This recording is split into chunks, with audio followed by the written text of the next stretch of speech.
What's going on, everyone? This is Mexican Uppercuts. It's been a while, but we're back at it again with another matchup guide. Today we're going to be going over the poster boy of Street Fighter 6, Luke.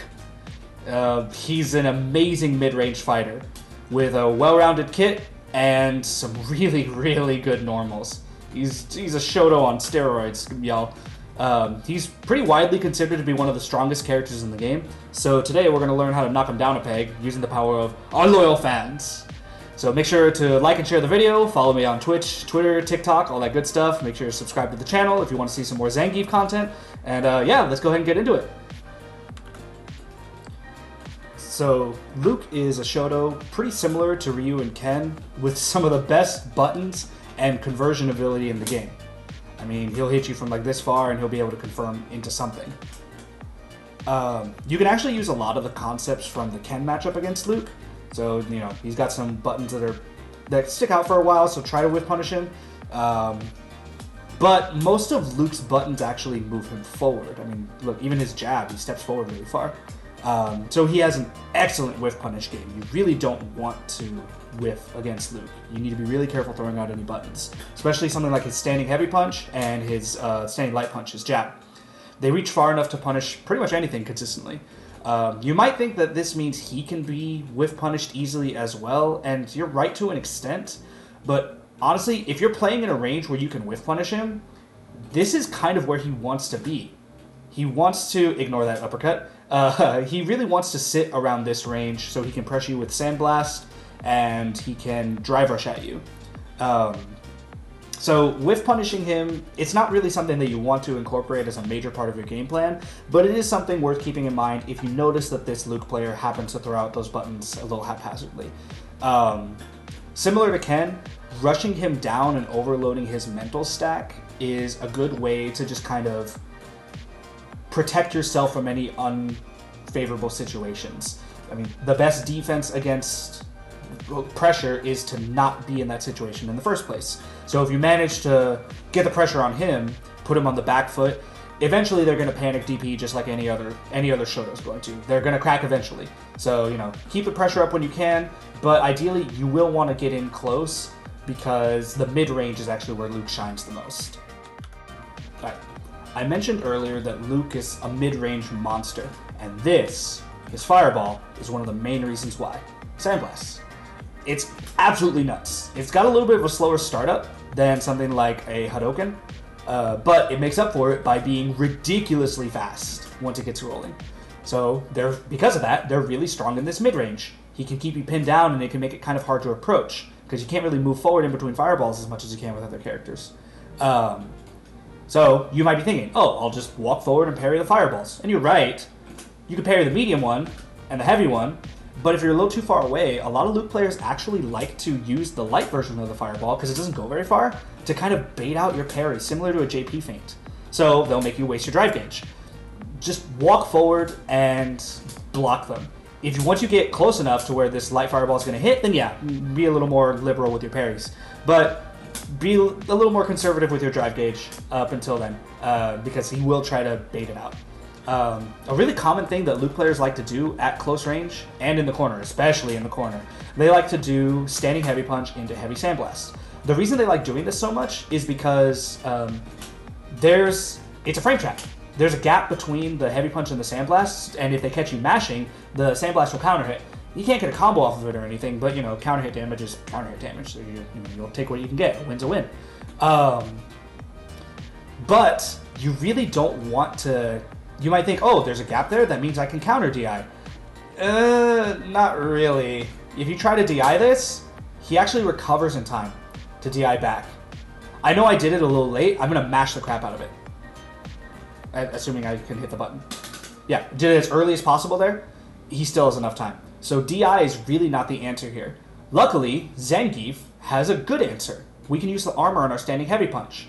Most Lukes will do this from a range around here. They're not going to do it point blank. Most of them will do it from around here. You can just get your heavy punch cranked up, and the armor will eat through the sandblast, and you'll get a nice little punish counter. That's a really good way to stop that cheese pressure. It doesn't work if they're point blank, though. Like, I'll do it here. you don't have enough frames to crank your heavy punch. So, I mean, but most Lukes aren't going to do it from that close anyway. Most of them are going to do it from around here because they're going to want to utilize the range of their normals. So yeah, just if you're ever in the corner, and you see that heavy punch, just be ready to crank your own heavy punch so that way you can armor through it. Now, even though like the fireball is minus on block up close, I mean hell, it's if he does a light one, it's even minus on hit up close.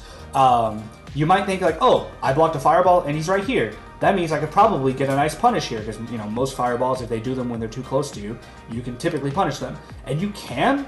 But Luke he's a sneaky bastard, man. He has this move, back heavy punch, called Suppressor, and if you're a little too far away, it actually steps back and it can dodge your throw, and he'll get a nice counter hit, a big punish counter hit when you whiff your grab. So if you block a fireball from around this range, it's typically not recommended to challenge him because a good Luke player will recognize this range and they'll be like, oh, I'm in perfect range to. It's kind of an auto shimmy almost. They'll do back heavy punch and they'll get a nice punish counter on you. So just be mindful. If you block a fireball and you're like right here, oh, grab the hell out of him. Like it doesn't matter if he does the punch or not. You're close enough to grab him anyway. But if he's got it spaced out a little bit, just be mindful of that. That back heavy punch, it is safe on block. It's -3, but you'll be able to take your turn back. So it's still it doesn't come up very often. You probably won't see this until you get to like Diamond or Masters. But it's definitely something that's worth keeping in mind. If you notice a Luke player doing it, that's how you can respond to it. Alright, so in this section, I'm going to just kind of talk about some miscellaneous things that you'll see some typical Luke players do. It's kind of like the online autopilot things that you'll likely encounter in every match. So, let's just get right into it. A lot of things, a really common thing that you'll see Luke players do, they'll do their target combo, light, medium, heavy, into this big charge punch. This punch is, if they fully charge it, it's plus on block. So you might think, like, oh, well, how do I deal with this? Well, since it's such a big windup, you can actually respond with drive impact. So you see him crank this punch up.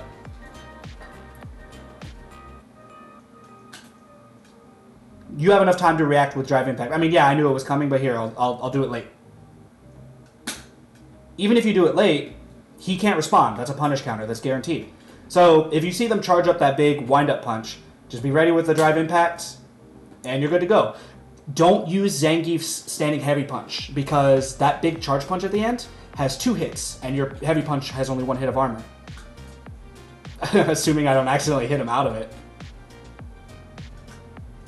Yeah, the heavy punch has 2 hits, so it'll actually break your armor. So just go for the DI. It's guaranteed. He can't respond to it at all. There's one catch, though.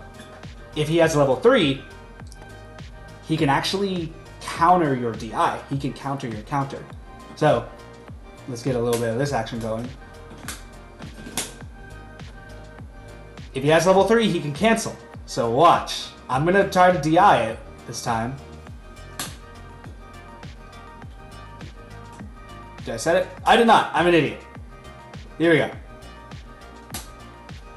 You go for the DI, he cancels into super, and you just get your shit rocked. So if you notice that he's got 3 bars, don't go for the DI. Instead, go for a neutral jump punish. Just body splash, typical stuff. Yeah. Just go for a neutral jump punish, because he obviously can't cancel into his level 3 if he doesn't make contact with you. So just keep it out as a meter, and if he's got 3 bars, be very mindful of this. Don't go for the DI. Just neutral jump and punish him. That's a nice big jumping combo. So yeah, just make sure you're always aware of Luke's meter. All right, now we're going to talk about some punishment things, so like how to punish some big moves that Luke likes to use.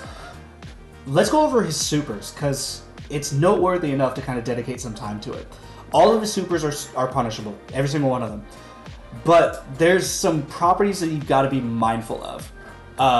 His level 1 is, well, it's the best level 1 in the game, without a doubt. It's punishable enough to get a forward heavy kick punish. It's guaranteed. Obviously, it's dependent on the range. So if you're up close like I was there, I mean, yeah, you're fine. But if he does it from like this range, you can still get it, but you got to be a little bit faster. You don't really have the time to dally. If you're up close when you block this, you get a nice standing heavy kick punish into instant air SPD. So, you know, it being kind of a projectile super, just be mindful of the range. Usually Zangief, because of his wheel kick, he has enough space, or he has enough range to punish it, regardless of what spacing he does. He's not going to do it from full screen against the Zangief unless he's trying to chip you out. So yeah, his level 2 is a little bit deceptive. It's just as punishable as his level 1. So like, here, I'll block it real quick. It's minus 29, so you can still get the forward heavy kick punish, because your forward heavy kick is 22 frame startup. But here's the tricky thing about this. If this super whiffs, it recovers really fast. Really, really fast. Like, way faster than you would think. So you might be better off, like, you're just like, because, I mean, in the moment, you're expecting it to hit. You're like, oh, fuck, it missed. So you're just like, oh, how do I punish this? Maybe get a nice little standing heavy kick punish, get something a little bit faster. Like, yeah, you can go for the wheel kick, but that's 22 frames. That's a long time. So, you know, just, like, look, like, oh, well, I didn't mean to do that. But, you know, he whiffs it from here. I was just like, oh, shit. That wasn't a punish counter. That wasn't guaranteed. So, you know, just be ready. It's a little deceptive sometimes. So they'll whiff their level 2. They know that it recovers fast, but you might be surprised. You might try something, and then, you know, you do the wheel kick, you get blocked. So just be mindful of that. His level 3. This one is a little strange. It's stupid punishable, like minus 40. But watch what happens when you block it. He bounces off of you really, really far. Like, look, he's minus 42. This is way more minus. But if you like to go for easy punishes, like, let's just say you're at the end of the round, you're like, I don't want to think too hard. You're like, oh, chops. Wait, I missed. He's too far. So just make sure you're ready with something that will reach. Forward heavy kick is a great option. Just a nice little, like, no meter required punish. If you want to go for heavy kick, you still can. But you got to make sure, you got to be ready to use your drive rush because it's a little far. So just be mindful of his level 3 when you block it. He bounces off of you, and it's, you know, if you're not ready for it, like, you know, you might end up getting the tables turned on you a little bit. And just one final note about his punishes. He has some run cancel stuff similar to Ken. He's got 2 follow-ups. He can either do a mid-shoulder like this, or he can do an overhead kick like this. Both of them are extremely punishable. So just be ready with an SPD punish. The overhead is, I mean, hell, I don't even know how minus the overhead is. All I know is that it's punishable. So, you know, if you block either of these, you can get a guaranteed punish counter throw. Like, it's guaranteed. These are minus as hell. Most of the time, you're not going to see a lot of Luke players use this, but they might. So if you ever block them, just be ready with a punish. It might seem like I didn't go over a lot of very specific things. I mean, at the end of the day, Luke is a Shoto. There aren't a lot of specific quirks or gimmicks that you have to look out for. He's just kind of good at everything.